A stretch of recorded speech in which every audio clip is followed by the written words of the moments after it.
자기들이 생각하는 그 사드 포대 7개 포대를 설치하는 것까지 예산이 돼 있다. 그러면 적어도 한반도에 사드를 포함한다면 8번째 포대 또는 9번째 포대가 돼야 될 텐데 2019년까지는 적어도 한반도에 사드가 설치될 수 없다. 이런 결론이 나오는 거예요.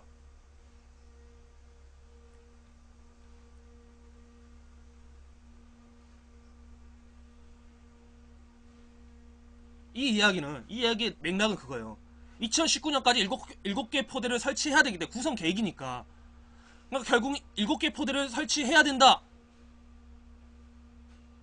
거기 완료한 다음에 이제 8개 포대가 나오는 거 아니에요. 8개 포대, 9번째 포대가 나오는데 그 8번째 포대나 9번째 포대가 한반도 사드 포대가 될 것이고, 그럼 그것이 없다는 거죠. 그러면 2019년 이후에나 한반도에 사드가 설치가 된다는 소리고,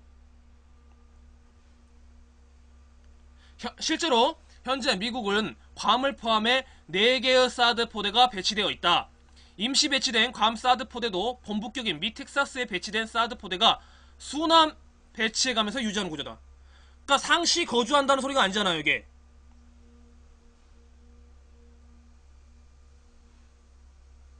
순환 배치한다는 것은 돌려막기 하고 있다는 거 아니야. 무슨 카드깡도 아니고 뭘 돌려막어. 유개념 초딩님 반갑습니다. 반가.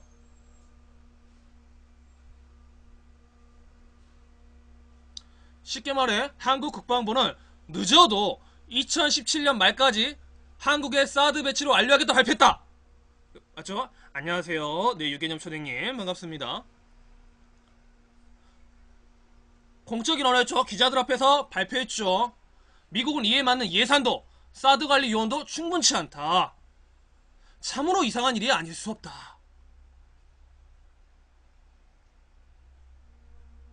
이상하죠? 미국은 사드의 한국 배치 이유를 북한의 노동미사일 등 중단거리 미사일 방어라고 설명한다. 여기 정치방송인가요? 정치방송이 무슨 말인지는 모르겠는데 시사방송인 건 맞아요.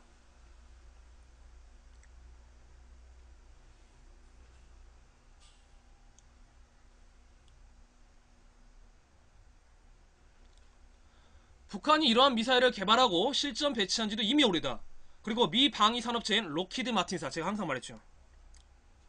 록히드 마틴 좀 이상하다라고 제가 이야기했었죠. 개발한 사드가 미국에 실전 배치된 것도 이미 오래전의 일이다. 그런데 미국은 한미 동맹의 중요성을 이야기하면서 올해 한국의 사드 배치를 결정했지만 그 전에 예산이든 사드 관리 요원이든 하나도 준비를 하지 않았다.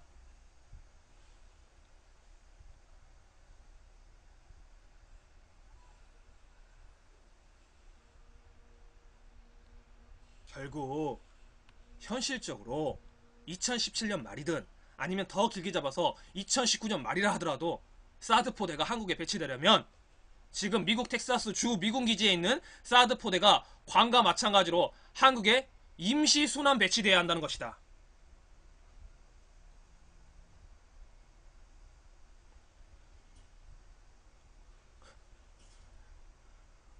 이 말은 무엇을 의미할까? 임시 순환 배치는 언제든지 미국 땅으로 돌아가면 그만이다. 더 중요한 사실은 한국은 성주 부지를 주한미군에 공유하지만 그 부지에는 법적으로 미국 본토에 있어야 할 자산인 사드 포대가 임시로 온다는 말이다.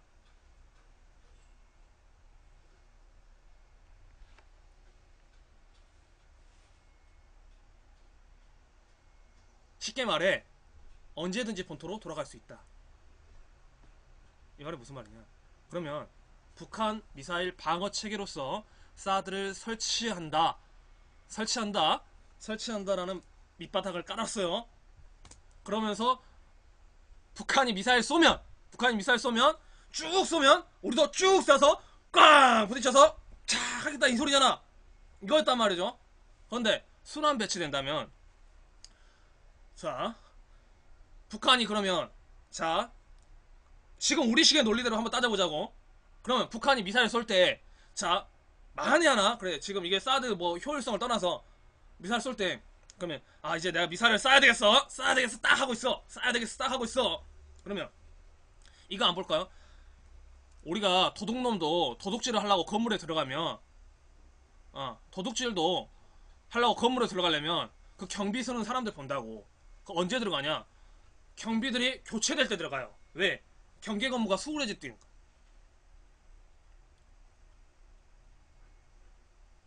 순환될 때. 예전에 그러니까 어떤 이야기가 나왔었냐, 국방부에서 우리 병사들의 일수적 이 행동이 이제 순환 이렇게 기지 옮겨 다니는 거, 전방에서 옮겨 다니는 거, 이게 너무 시간이 짜여졌기 때문에 북한이 한다. 그렇기 때문에 랜덤식으로 하자라는 이야기가 나왔어요. 그럼 만약에 그 논리대로 간다면 북한이 미사일을 쏘려고 해. 그러면 아무 때가 막 쏴? 그게 아닐 거 아니야. 얘네들이 순환하고 있을 때 그 틈을 이용해서 쌀 거 아니야. 그럼 이게 돼? 이게 돼? 이게 되겠어? 쭉 올라가서 이렇게 그냥 쭉 이게 되겠냐고.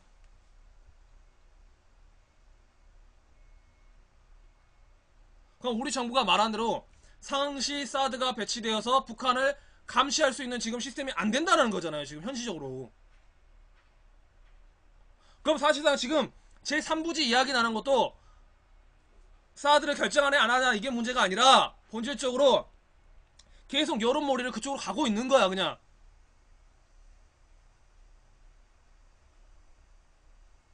그렇게만 본다면 박근혜 정부가 지금 여론몰이를 굉장히 성공한 거예요. 박근혜 정부가 원하는 대로 가고 있는 거야, 지금. 시나리오가. 자, 그러면서 지금 묻히는 게 민주당, 더불어민주당 전당대회 일단 묻혔죠. 그러면서 이제 가끔 찔끔찔끔 누구를 보수 언론에서 이야기하냐. 추미애 원내대표 후보 이야기하고 있죠.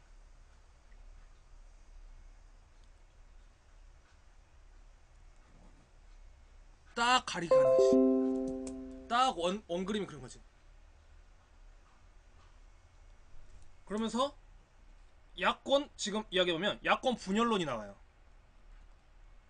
야권 분열론이 지금 이야기가 나오고 있어요. 야권 분열론. 박근혜는 대단한 사람이야. 박근혜 정치는. 그러니까 우리는 못한다 이야기하는데 이 사람은 정치 계산이, 특히 대중 언론을 선동하는 것은 가히 천재적인 사람이에요. 천재적인 사람인 거야.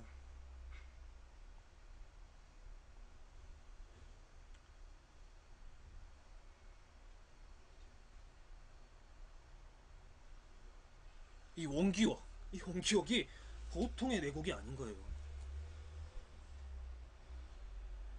이 계산을 다 하고 있었다는 소리예요. 그러니까 내가 말은 실수하고 말은 뭘 해도 이 사람 다 이미 계산을 하고 있었다는 소리야. 그러니까 세상의 바보는 천재라는 소리가 맞아. 우리가 함부로 쉽게 볼 사람은 아니에요. 무섭다니까요. 무섭다니까.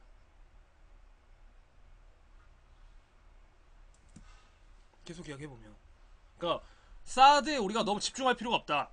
결론은 사드는 여론 선동 정치를 위한 일종의 카드였다 라는 결론이 나온다는 거죠. 그렇죠.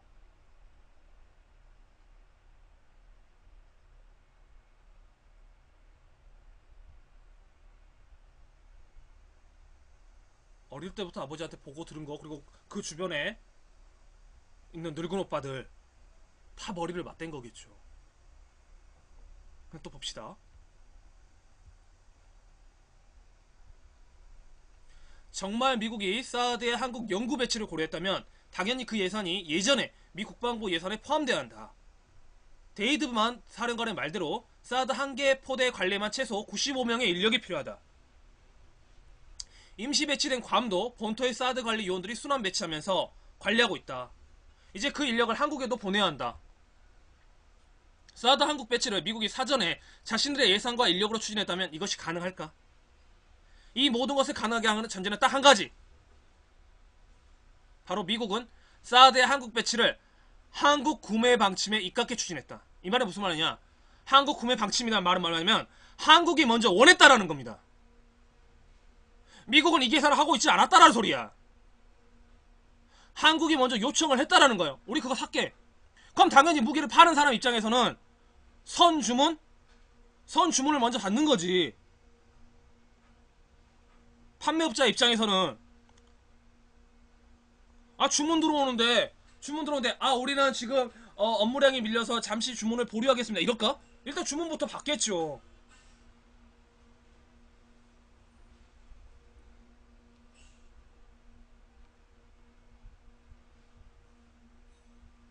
시일은 좀 늦어지더라도 일본 NHK 일본 방위성 자체 예산으로 사드 도입 적극 검토. 시린 국장 전격 방안. 한국은 공교롭게도 기자가 그 증거를 대기 전에 11일 한국을 전격 방문한 미 국방부 미사일 방어국 제임스 시린 국장이 그 답을 가지고 왔다. 평소에는 방안을 공개하지 않던 시린 국장은 과감하게 한국 언론과의 인터뷰를 통해 사드의 요격률이 100%라는 등 예찬론을 이어나갔다. 여기서부터 나오는 거죠. 사드 레이더에 대한 중국의 우려나 레이더 전자파 유해성 논란에 관해서도 진화에 나선 것은 물론이다.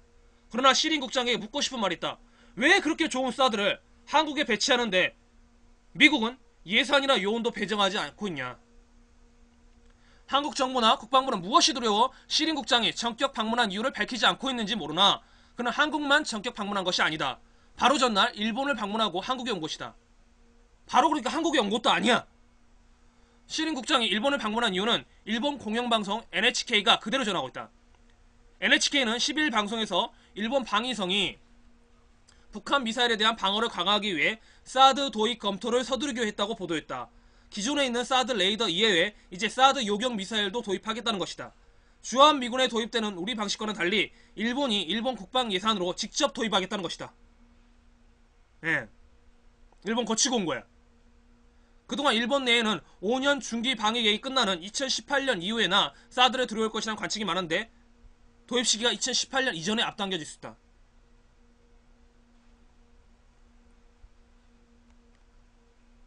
이 보도가 NHK 방송이 보도되고 있을 10일 밤쯤 시린 국장은 한국에 도착했다. 아니 한미 동맹이라면서, 아니 미국이 미군 돈으로 우리를 보호한다면서, 아니 북한의 미사일 위협에 대비하기 위해 수년 전부터 준비했다면서 어떻게 사드 한국 배치에 대해 미국 국방 예산도 훈련된 요원도 부족한 상황에서 그런 결정을 하셨나요? 라는 질문이 얼마나 허망한지를 보여준다. 어쩌면 시린 국장은 내가 그 답변을 굳이 내 입으로 해야 하느냐고 항변할지도 모른다. 두 구글이죠. 그러니까 두 구글. 다시 2년이 지난 WSJ의 보도 내용을 보자. 미국은 사드를 주한미군에 배치한 후 한국이 구매하도록 하는 방안을 추진 중이다. 기자는 당시 WSJ 보도에 씁쓸한 감탄을 금할 수 없다. 그러니까 한국 정부가, 우리 정부가 말하는 미국의 돈으로, 미국의 예산으로 하겠다는 말이 구라다. 거짓말이다. WSJ라는 보수 언론지에서 말했던 대로 그대로 2016년이 지금 시행되고 있다. 그런데 왜 그러면 우리 정부는 그것을 무리하게 시도하려고 하는가? 시도하게 하는가? 그 전에 왜 개성공단을 폐쇄했는가? 논리적 연관성이 이어지죠. 결국은 세월호 전국에 대한 이슈 덕경입니다. 왜? 세월호 사건이 단순히 배침몰 사건이 아니에요. 앞서 말했듯이 철근과 관련된 무리하게, 그날 날씨도 좋지 않았는데 유일하게 잠시 동안 허가를 해줬어. 그 배가 운행할 수 있도록. 그 안에는 해군기지 건설을 위한 철근이 실려 있었다는 거야. 근데 어찌하다 보니까 무리하게 그것들이 싫다 보니까 그렇지 않아도 불법 개조된 그 배가 침몰돼버린 거죠. 이 침몰하는 과정에서 이러한 것들이 알려지면 안 되니까 선주부터 먼저 우리 해군이 아니라 해경이 가서 구출을 했었죠. 말 나오면 안 되니까. 그 이상한 구조의 내막 조금씩 퍼즐이 맞춰지는 겁니다. 그때 당시에요, 골드타임 때, 황금시간 때 애들 구할 수 있었어요. 근데 구조 순서가 이상했어. 1, 2, 3 기적 나왔을 때도 그렇고. 그리고요, 세월호 관련 그 수사지를 맡았던 해경들 있죠. 다 승진했어요. 볼래요? 세월호 해경. 거짓말한 게 아니라 세월호 해경 승진.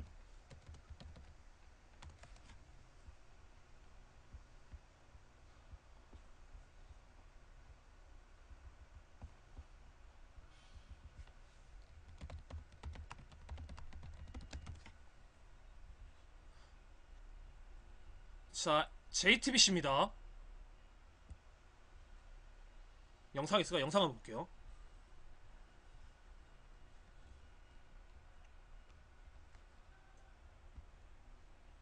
네, 다음 소식입니다. 정부가 세월호 참사 때 이 책임 지휘 라인에 있던 고위 인사들을 지난 주말에 승진시켰습니다. 네, 결국 제 식구 감싸기 논란이 일고 있습니다. 이상화 기자입니다. 국민안전처는 11일자로 이춘재 해양경비안전조정관을 치안감에서 치안정감으로 승진시키고 이주성 치안감은 중부해경본부장 직무대리로 발령했습니다. 치안정감은 해경에서 청장 1명뿐인 치안총감 바로 아래 직급입니다. 세월호 참사 당시 경비안전국장이던 이조정관은 침몰 상황 보고를 받고도 훼손 명령 등의 조치를 제대로 취하지 않았다는 의혹을 받고 있습니다. 또 지난해 12월 열린 세월호 청문회에서 해경이 승객들에게 바다에 뛰어내리라는 지시를 했다고 증언했지만 본천 상황실에는 기록이 없어 위증 논란이 일었습니다. 지난주 토요일 전격 발표한 것도 이런 의혹으로 논란이 있는 걸 피하려는 의도라는 분석이 나옵니다. 하지만 해경은 아무 문제가 없다고 주장합니다. 인사 부분에 있어서는 하자 없이 절차에 따라서 한 걸로 알고 있습니다. 세월호 유가족 단체 등은 책임져야 할 인사를 오히려 승진시키는 해경의 행태에 대해 납득할 수 없다고 밝혔습니다. JTBC 아니, 이상합니다. 구속이 돼야 될 사람인데 최고 책임자로서 이게 언제 뉴스냐면 7월 15일자 뉴스입니다. 7월 15일자 7월 15일자 뉴스예요.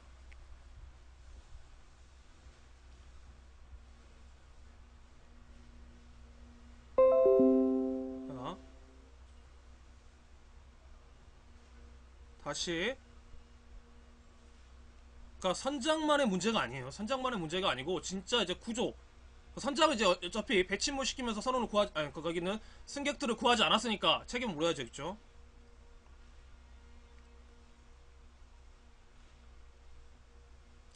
자, 7월 11일날 7월 11일날 7월 11일이었죠. 7월 15일날, 자 이거 7월 15일날 방송된 거고 11일날 승진 뉴스가 있었어요. 승진 뉴스가 있었고 우리 정부는 7월 13일날 성주 발표합니다.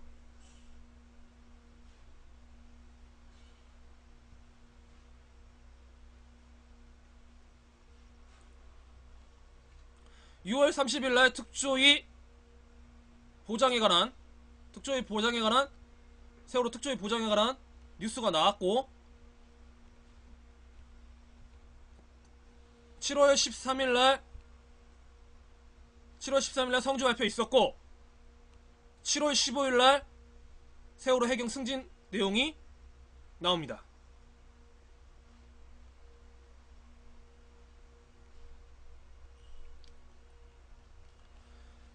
자, 그래서 제가 오늘 제목을 이렇게 잡았잖아요. 사드의 본질은 세월호. 바덕현이 어때요? 설득력 좀 있어요? 설득력 좀 있죠? 설득력 좀 있죠? 그러니까 사드라는 것은 박근혜 정부도 알 거예요. 미 국방에 예산이 없다는 것도 드러났으니까. 그렇죠? 그런데 박근혜 정부에서 최고, 이것이 세월호가 만약에 특조위에 의해서 낱낱이 해체되잖아요. 굉장한 방산 비리부터 해서 사상 최대의 게이트가 터질 거야. 아마 게이트가 터질 수밖에 없어요. 왜? 여기에는 국정원이 연루되어 있다 라는 거 우리가 의심이 들었던 것이 몇 가지 문서를 통해서 발견됐죠. 그 다음에 당시 이정현 정보시장 이정현이 KBS 방송국장에게 했던 보도 파문 있었죠. 그쵸? 막아야 되는 이유. 그리고 또 뭐가 나왔냐면 누리아노라는 존재가 드러났어요. 당시에 2014년에 이 누리아노가 뭐냐면 문화재청 소속의 아시아 최대 발굴선입니다. 우리 그때 장비 없다고 이야기했잖아. 다이빙백 이야기 나오고 막 할 때. 그러니까 박근혜 대통령이 진도에 와서 팽모강에서 진도에서 유가족들 만나고 있을 때 누리아노가 바다에서 쓰레기 줍다 돌아갔다라는 뉴스가 있어요. 문화재청 이 친구들이 굉장히 일지를 잘 또 적어놨어. 어떻게 했는지 책임 소재 떠나려고. 다 나오는 거죠. 왜 이런 탐사 이런 거 구조 이런 것들이 있는데도 안 했을까 생각하면 당시에 무엇인가를 가리고 싶었다. 세월호에 관한 거 가리고 싶었는데 이제 오늘날 와서 보니까 그게 철근이지 않았을까. 철근과 관련된, 그러니까 거기에는 국정원과 관련된 무엇이 있지 않을까, 이런 의심이 든다 이거죠.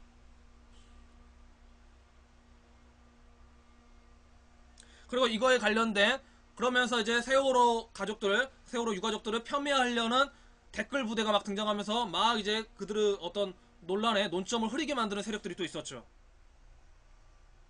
그러면서 국민들의 관심을 멀게 하려고 했었는데, 아 그렇지 않아. 국민들이 그럴수록 어때? 더 관심을 가져버려. 그러면 이것보다 더 강한 이슈 덮기를 해야 돼. 이슈 덮기를 해야 돼. 그래서 슬쩍 개성공단 폐쇄를 한번 해봤어. 성완종 메르스로도 안 되니까. 성완종 이거 걸려다 버리면 더 불거지니까 성완종 가르기 위해서 메르스 사태를 일으켰단 말이야. 메르스를 했단 말이야. 근데 이걸로 좀 부족해. 또 이제 메르스를 걸고 사람들이 넘어져 버리는 거야. 세월호하고 또 같이 연관해갖고 안 되겠어. 그래서 급박하게 개성공단 포위하면서 북한 미사일 공격 오고 북한 위협이 있으니까 핵 테스트 하겠다니까 개성공단 폐쇄를 했어. 이것도 개성공단하고 세월호가 엮어져. 그래서 지금의 사드까지 오지 않았나.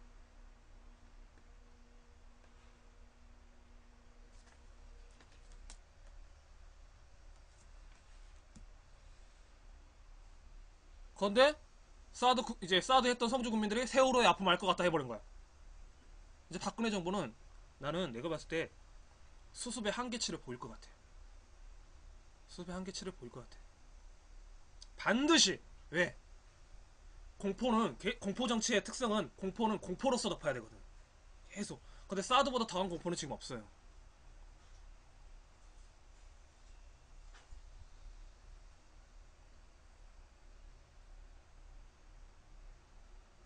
재앙으로 덮어야 되는데, 그러면 이제 이슈로 덮게 하다가 마지막 끝에 항상 역사는 그랬어요.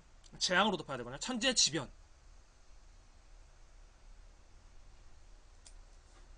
뭐가 있을까? 천재지변.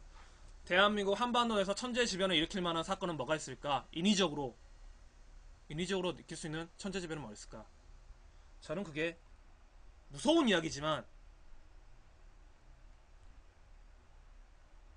원자가 아닐까? 원자가 아닐까? 고리 원자력. 그 지금 지지 기반이 약하다. 원자 발전소. 지금 몇 군데서 계속 고장 신호가 있잖아요, 지금.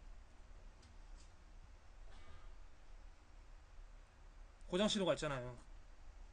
그걸 한 번 더 터뜨리지 않을까? 사건을 만들어버릴 수도 있죠. 고장 신호가 있으니까 자연스럽게 고장이 나게끔. 일본이 겪었던 그 시나리오대로. 일본은 뭐 조작인지 아닌지는 모르겠어요. 하여튼 뭐 국민 좀 죽고 통치를 할 수 있다면, 아버지 죽음에 대해서 이야기하잖아요. 이 아버지 어디서 죽었어요? 쉽게 말하면 개집질하다 죽었어요. 궁정동 요리실에서. 그러면서 부하 직원을 총 쏴져 죽었거든요. 총 맞아 죽은 거거든요.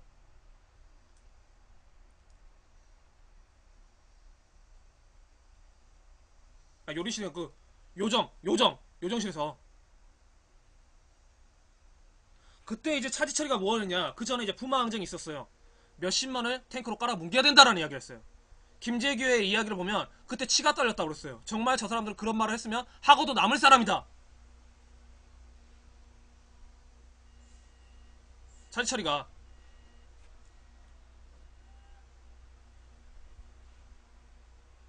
장기 집권을 위해서. 그럼 박근혜 깔고 있는 그 늙은 오빠들, 국민 정말 국민으로 생각하고 있을까? 터트릴 수 있는 건 그거예요. 원자예요. 저는 그런 생각밖에 안 들어요. 지금 재앙으로 말할 수 있는 거. 예. 몇 정도는 죽여도 된다. 왜? 재앙이 되면요. 재앙이 되면 우리 세월호 때도 마찬가지로 재앙이 되면 그 수습하는데 전국을 유지할 수 있거든. 그러면서 권력이 유지가 되거든. 거기서 조금만 다면 영웅이 만들어지기도 해요. 영웅이 만들어지기도 해요. 혹시 나는 그런 시나리오 짜고 있지 않을까라는 생각이 들어. 우리 국민들은 이제 대선에 정권 바꿔야 된다 뭐 이쪽으로 이야기가 되지만 한쪽에서는 나는 그런 재앙을 또 다른 재앙을 지금 만들려고 하고 있지 않을까?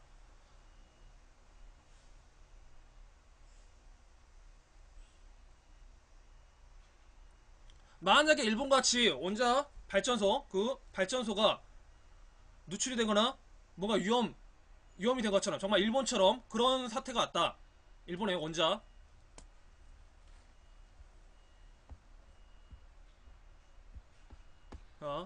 이게 정치의 공학관계인데요. 아베가 정권을 유지할 수 있었다는 그 비결을 여기서 보는 사람들도 있어요.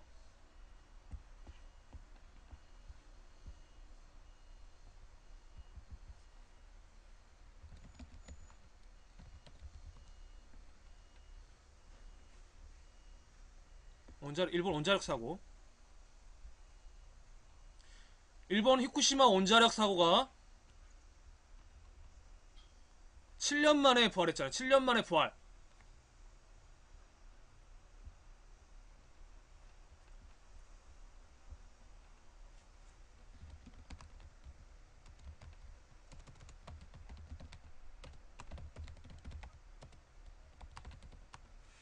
(7월 25일) 어디지? 국민일보 보겠습니다. 후쿠시마 이전으로 회귀하나. 일본 정부 산하 원자력위원회가 후쿠시마 원전 사고 뒤 중단됐던 원자력 백서 발행을 재개키로 했다. 백서는 이제 7년 넘게 금기시된 원자 중심 노선으로 회귀하는 거 아니냐는 우려가 된다. 마이니치 신문은 일본 원자력위가 백서를 내년 봄부터 다시 발행하겠다고 25일 전했다. 백서는 2011년 봄에 2010년판을 발행할 예정이었으나 후쿠시마 원전 사고 뒤 전면 중단돼 2009년판을 마지막으로 맥이 끊겼다. 마이니치 신문에 따르면 원자력위는 올 들어 원자력 백서 편집 작업에 필요한 인력을 확보했다. 내년 봄 발표될 2016년판 사고 후 원자력 정책 움직임과 향후 전망을 소개하는 내용이다. 그러니까 단순히 잡지를 발간한다, 이거 신문지를 발간한다 이것이 문제가 아니라 원자력 정책 중심으로 움직인다는 거죠. 일본이. 누가? 아베 정권이. 일본 원자력위는 1956년 일본 정부가 본격적으로 원전 정책을 밀어붙이면서 사령탑 역할을 위해 설치됐다.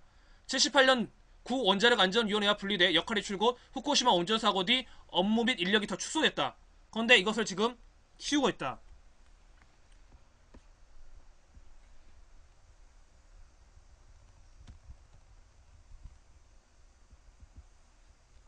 한국 원자력 발전소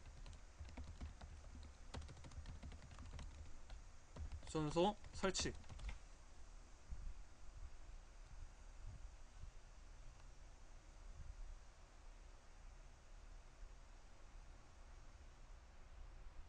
보세요. 한수원 일본 지진 한국 원자력 발전소에 영향 없어.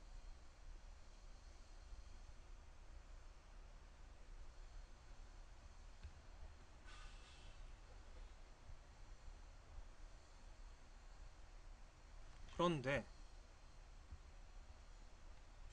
이런 식으로 일단은 이렇게 버퍼링이 심하지. 여하튼간에 다시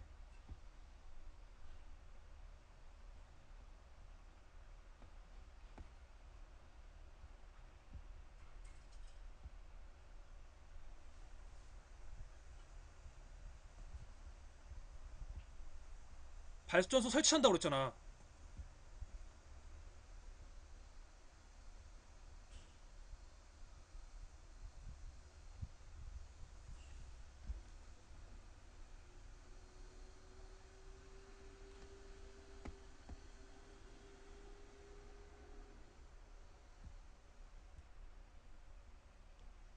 원전단지 안전이상무 최신 내진 설계 도입. 그런데 박근혜 정부로서는 그러니까 지금 국방 정권을 잡고 있는 이 사람들의 머릿속에는 이게 만약 설치되다가 사고가 나도 위험하다고 생각이 안 든다는 거야. 이 사람들한테는 자신들의 권력을 위해서라면. 왜? 오히려 사고가 나기를 바랄 수가 있다는 거예요. 사고가 나기를 바랄 수도 있다. 몇만이 죽어도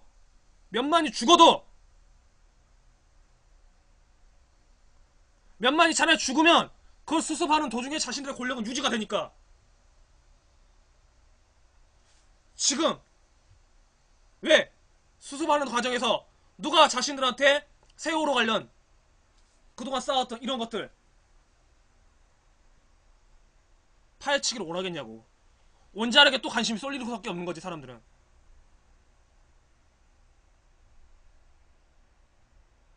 일본 지금 현재 정부가 운영되고 있는 방식을 그들은 지금 롤모델 하고 있다는 거니까요.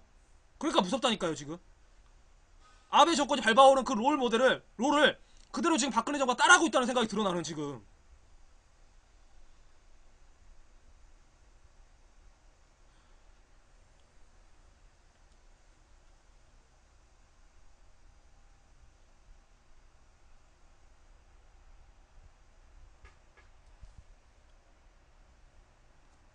비단 박근혜뿐만이 아니겠죠. 박근혜는 뒷전으로 물러나고 다른 사람이 온다고 해도 그 허수아비는 똑같다. 음모소리 아니에요. 음모소리 아니고 선전을 하는 게 아니라 지금 아베가 밟아왔던 그 길을 그대로 박근혜가 보고 가고 있다는 느낌이 나는 계속 들어. 이번에 사드 준비하면서도 사드 생각하면서도 사드의 본질은 뭘까 생각하는데 세월호가 걸렸고 세월호가 밝혀지면 안 되니까 뭔가 이슈 덮기를 하기 위해서 사드가 오지 않았나. 그럼 사드가 정말 이제 기정사실화된 건가? 미국의 실링 그 사람이 했던 말들, 그리고 미 국방부 예산안을 보니까 한국 내 사드 배치에 대한 예산이 전혀 없어. 인력도 없어. 그럼 괌에서 했던 것처럼 순환 배치를 할 수밖에 없는 구조야. 근데 미국은 어차피 무기 팔아먹고 사는 나라니까 가만히 보니까 2015년 WSG라는 그 잡지에서 나왔던 이야기가 그대로 실현되고 있는 거예요. 한국이 먼저 원했다. 근데 그 이전에 일본이 원한다라는 말을 했다. 일본이 그 설치할 것을 하면서 일본은 자기네 예산, 자기 국가 예산으로 그걸 설치한다는 거예요. 근데 한국은 여기서 약간 꼼수를 부린 거지. 미국이 설치해준다. 우리는 부지만 제공하면 된다. 근데 알고 보니까 그 말이 다 거짓말이었다. 그리고 설치되더라도 2017년, 2019년 이후다. 라는 거 지금 다 파악이 돼버리는 거죠. 오히려 이 사드 논란을 박근혜 정부는 더 끌고 가고 싶어 하는지도 모르겠다. 왜? 더 큰 재앙을 만들어야 되는데, 그렇게 되려면 더 큰 이슈가 있어서 해야 되는데 오히려 그럴 필요가 없는 거죠. 지금 논란이 계속되고 있으니까. 차라리 주거니 박건희 하면서 보수층들은 결집을 하는 거고 야권은 분열되는 거고.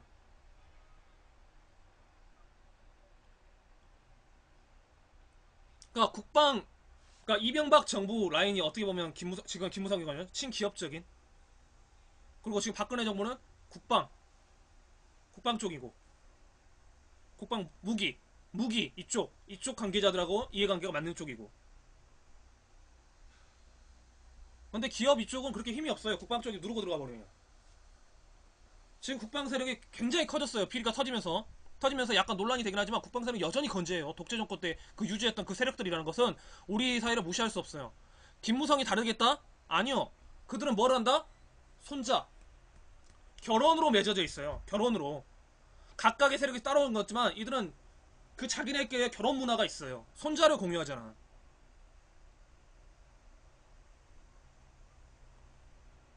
그러니까 보수단체에 누가 되든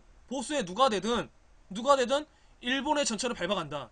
그 반드시 우리는 세월호보다 더 큰 사고가 한번 터진다. 반드시. 왜? 그들의 정권을 유지하는 방법은 그 방법밖에 없거든요. 사건이 터진다는 건 결국 무슨 말이냐? 300명 죽은 것은 오히려 그거에 비하면 가벼울 수 있다. 몇만이 죽을지를 모른다. 그렇게 되면요 장기 집권이 가능해져요.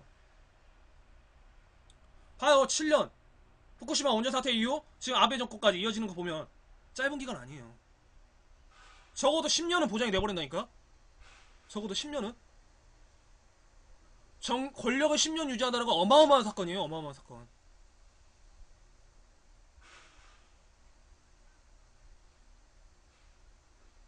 뭐 왕의 정치지. 진짜 왕의 정치로 간다는 거야. 왕의 정치로. 왕의 정치로 간다는 소리예요. 왕의 정치로. 사드의 핵심은 거기에 있는 거야. 사드는. 사드를 사드로서만 볼 게 아니라 이 사드를 통해서 지금의 보수 정권이 얻으려는 이득이 무엇인가를 계산해야 되는데 저는 그 생각이 들어요. 사드는 말 그대로 헛개비고 지금 국민들은 지금 헛개비 장난질에 놀아나고 있는 거고 이걸 통해서 그들이 얻고자 하는 것은 장기 권력, 장기 집권. 그런 생각이 저는 든다 이거죠. 그런 생각이.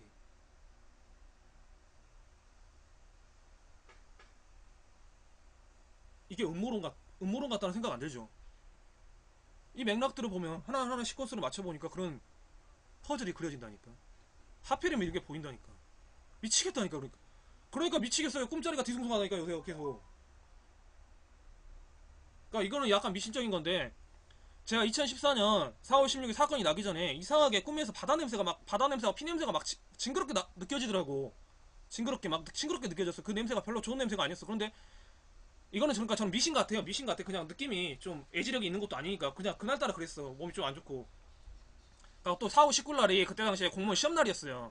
16일 있고 19일 날이 국가 공무원 국급 시험이었어. 그러니까 그때 당시에 시험 준비를 하고 있었으니까 내가 스트레스를 받아서 그 주니까 그런가 보다 이렇게 생각을 했는데 근데 이번에 다시 또 그런다니까요. 그런 좀 피냄새 같이 그런 느낌이 그냥 들어요. 그냥 사드를 계속 공부하면서 그때 당시에 느낌이 또 오는 거야. 이제는 시험도 보고 하고 이제 이렇게 이런 생활을 하고 있는데도 불구하고 시험을 다 던져버렸는데도 또 피냄새가 난다니까. 피냄새가 느껴진다니까. 느낌이.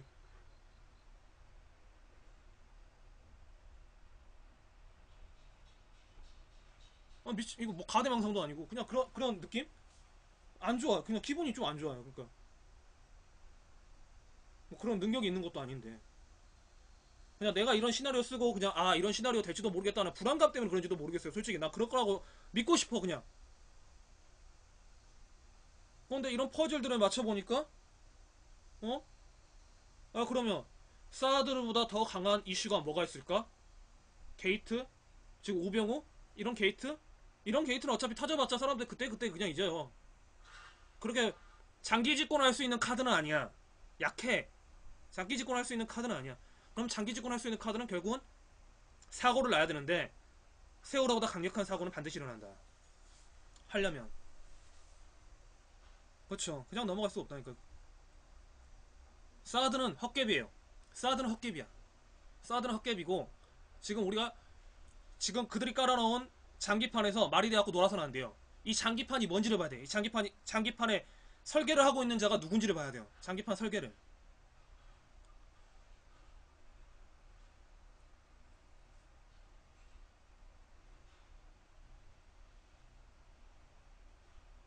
그리고 그걸로 통해서 얻고 있는 장기 권력, 집권을 위한 시나리오. 그러니까 분권형도 그래서 나온 거고, 분권형도 그 맥락에서 전 나왔다고 생각이 드는 거고, 분권형 제도도.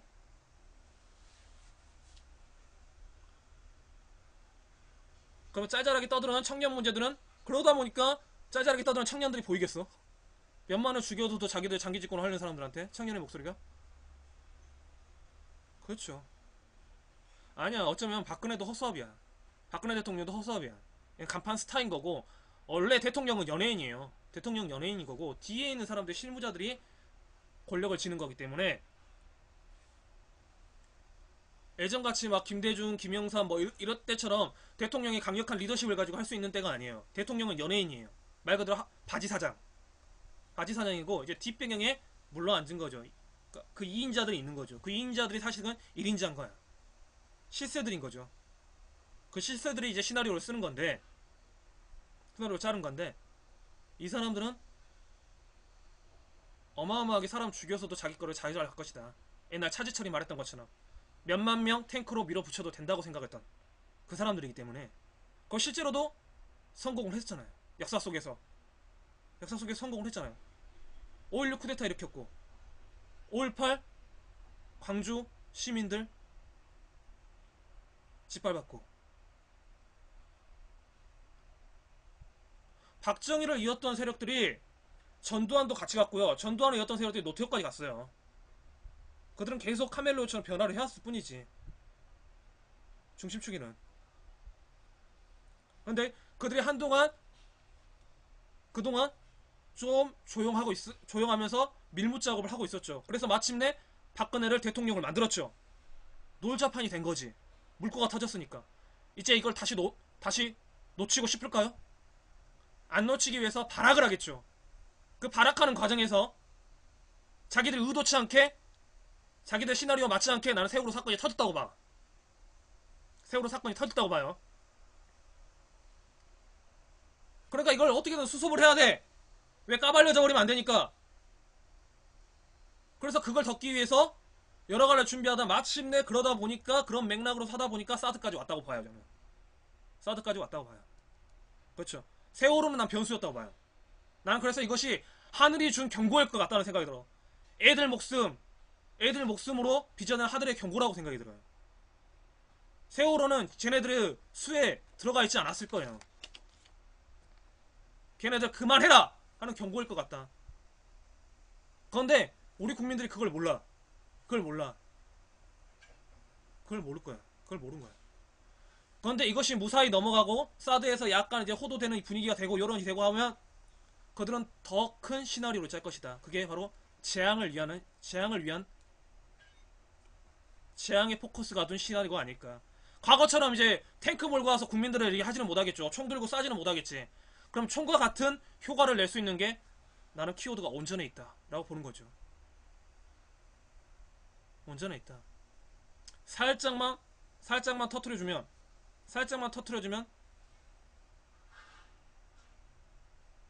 그것도 지진 일어났다라는 보고가 이제 몇 차례 있었으니까 그 지진을 이용한 노림수만 있다면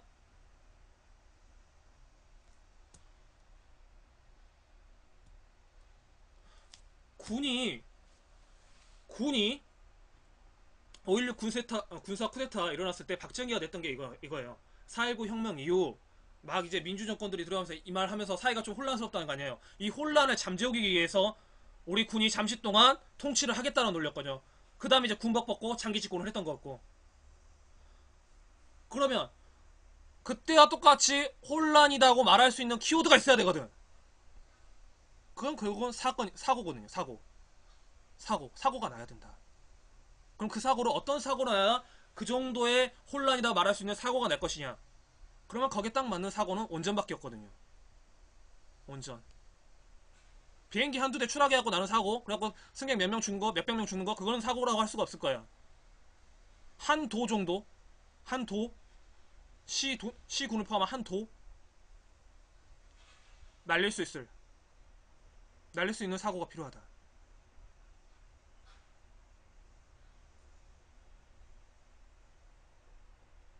(10만이) 될까? 한 군만 해도, 성주군만 해도 45,000명이에요. 45,000명.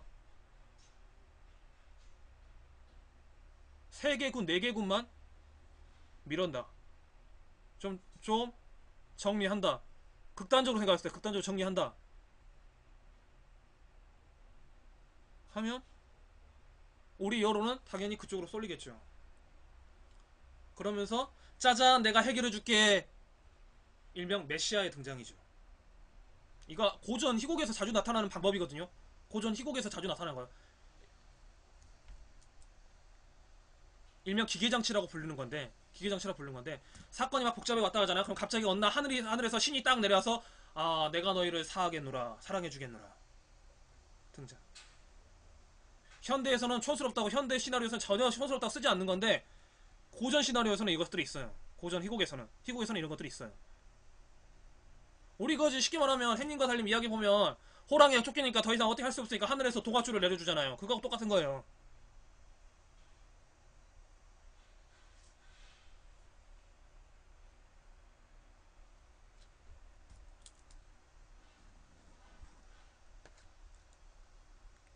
나는 그런 시나리오를 짜고 있지 않나라는 생각이 들어요. 이번에 사드 이야기까지 나오니까. 왜? 그러니까 피폐해지고 황폐해지면 반드시 영웅이 나오거든요. 영웅은 난세에 나오는 거거든요. 그 난세의 분위기를 만들지 않을까. 난세 속에서는 야권은 분열돼요. 분열될 수밖에 없어요. 왜? 해결할 일이 산더미니까 이거 먼저 하자 저거 먼저 하자 하면서 분열될 수밖에 없어요. 그런데요 보수는요 결집이 돼요. 그 와중에서 자기들이 챙길 것들이 있으니까 직결이 돼요.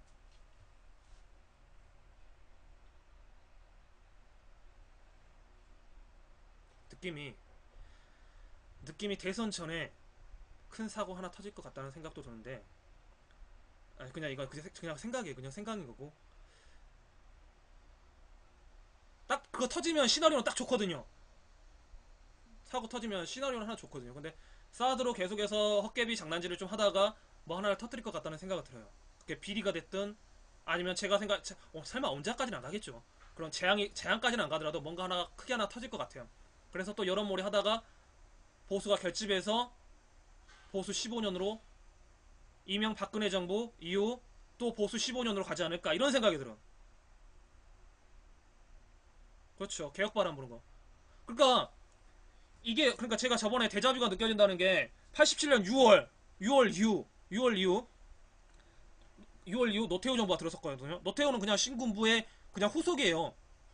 그러니까 군사정권의 연장인 거야. 따지고 보면 전두환 정권 다음에 연장인 거예요.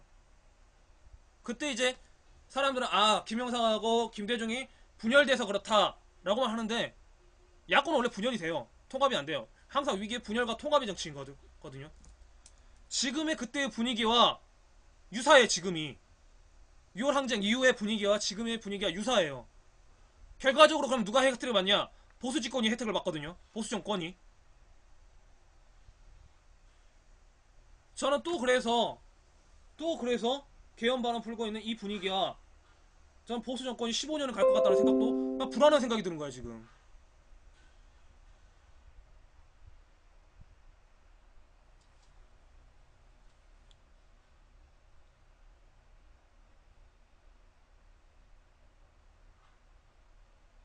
뻔히 논란이 될 줄 아는데 헛개비 장난질을 하고 있고, 이거 헛개비잖아요. 사실 헛개비 장난질을 하고 있는 거고.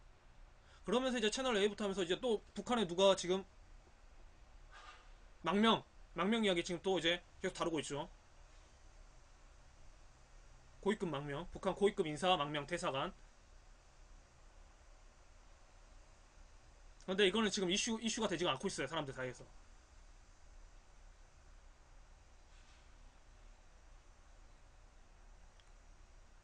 그렇죠. 역사가 말해주는데 지금 5.18 광주 민주항쟁운동 30년이 넘었어요. 4.3 제주 이게 지금 반세기가 넘었어요. 그 과정, 역사가 말해주는 그 과정까지 묻기에는 살아있는 사람들이 너무 고되죠. 너무 힘들죠.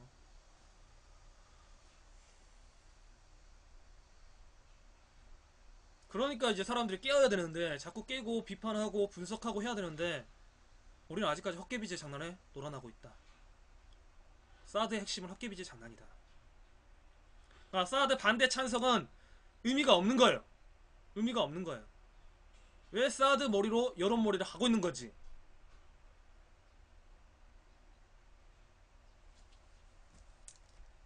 이걸 통해서 사드 여론으로 해서 그들이 얻고자 하는 것이 무엇인지를 언론이 분석을 해줘야 되는데, 그럴 힘이 없죠. 그럴 힘이 없고, 진보 쪽에선 거기까지 더 나가지는 않고 있고.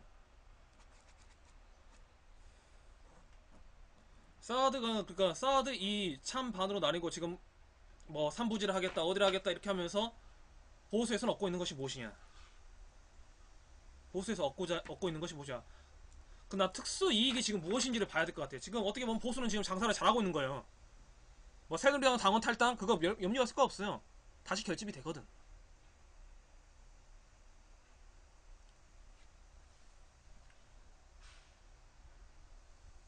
이번에 성주 국민들이 간담회를 열었어요. 간담회를 이제 젊은 층에서 그거 국방부 장관 간담회를 열면서 이제 이런저런 이야기를 해보자 하고 젊은 층들이 좀 주도를 했어요. 애기 엄마들하고 이제 좀 젊은 층들, 그러니까 저희 3, 40대 사람들 정도의 중심이 돼서 이랬는데 2시에 약속을 잡은 거야. 2시에 이제 하자. 2시에 하자 했는데 12시부터 보수단체 회원들 있죠. 가가지고 12시부터 그 노인네들 가고 거기 자리를 다 잡아버린 거야. 그러면서 정부의 정책을 반대하는 거 이제 시작하니까 정부의 정책을 반대해서는 안 된다. 우리가 반대한다고 정부가 정부가 안 하는 거 아니다. 국가와 국민을 위해서 정부의 충정을 받아야 된다. 이런 이야기를 노인들이 말을 한 거야. 난리가 난 거야. 난리가 난 거야. 난리가 난 거야. 자기들은 사드가 뭔지도 몰라. 그런데 사드는 필요하다. 북한의 위협으로부터 피하다. 그 똑같은 정부의 말을 똑같이 보훈단체 사람들이 하게 되는 거죠.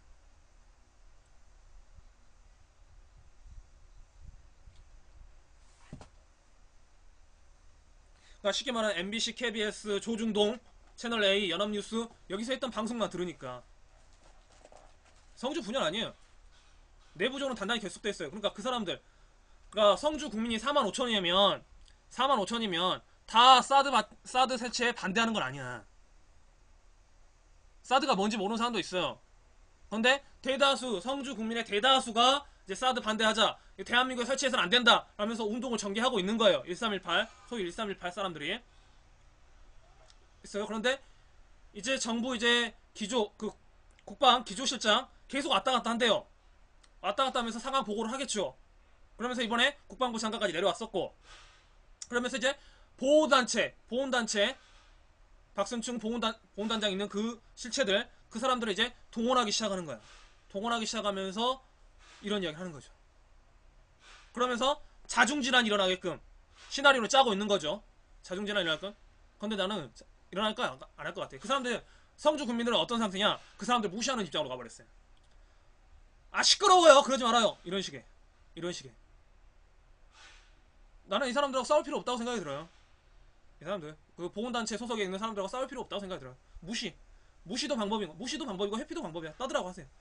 나 요즘 들어서 계속 성주 국민들이 촛불 시위 하고 있으면 옆에 와가지고 또 찬성, 사드 설치해야 된다 하면서, 그러니까 맞불 정책, 맞불을 하고 있다는데, 그러니까 처음에는 열 받았는데 나중에는 이제 사람들 거의 무시하는 쪽으로 가는 것 같아요, 느낌이. 전 그래야 맞다고 생각이 들어요. 만약에 싸우잖아요. 이제 싸운 거 갖고 이제 조중동에서 프레임 건다고.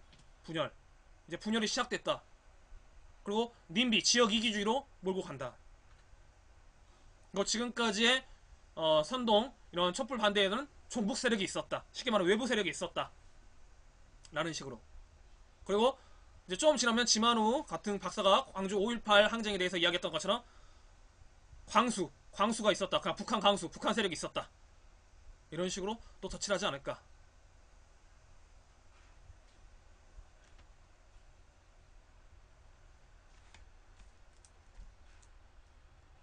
뻔하거든요. 시나리오는 뻔하거든요. 선례 구속의 법칙. 선례 법칙에서 선례에서 성공했기 때문에. 정말 말 같지 않은. 아이고, 잠깐 한 10분만 좀 쉬었다 할게요. 10분만 너무 힘들어. 좀만 쉬었다가 우리 또 이야기 할게요. 또 정리하면서.